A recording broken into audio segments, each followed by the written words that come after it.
श्री सद्गुरु महाराज की जय।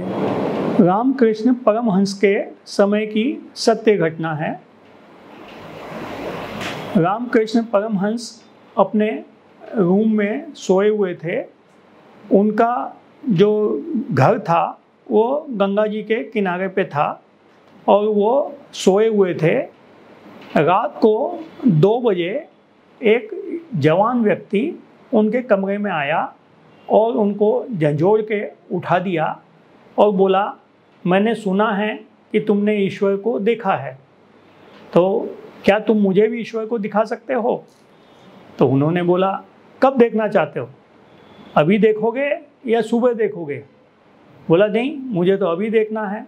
तो बोला, अच्छा ठीक है, चलो। उसको पकड़ा और पकड़ के लाके गंगा जी में और गए अंदर। बोला, चलो अंदर।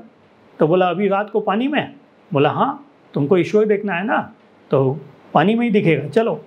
तो लेके गए थोड़ा अंदर गहरे में जाके और रामकृष्ण परमहंस ने उनको गर्दन से दबा के पानी के अंदर रख दिया।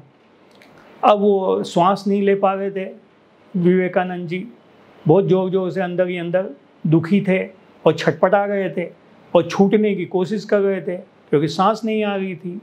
लेकिन उन्होंने, रामकृष्ण परमहंस जी ने उनकी गर्दन को दबाए रखा।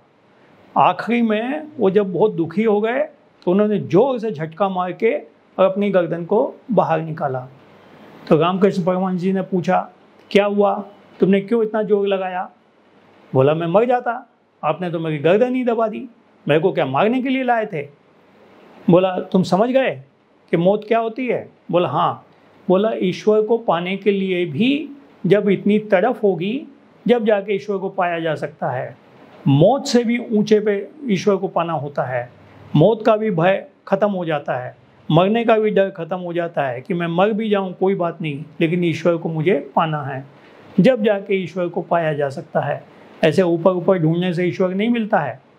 तो विवेकानंद जी ने बोला जिस तरह से मैं आपके पास आया था उसी तरह मैं काफ़ी साधु संतों के पास गया था रात को 2 बजे 1 बजे, और मैंने उनसे भी यही बात कही थी कि मुझे ईश्वर को देखना है।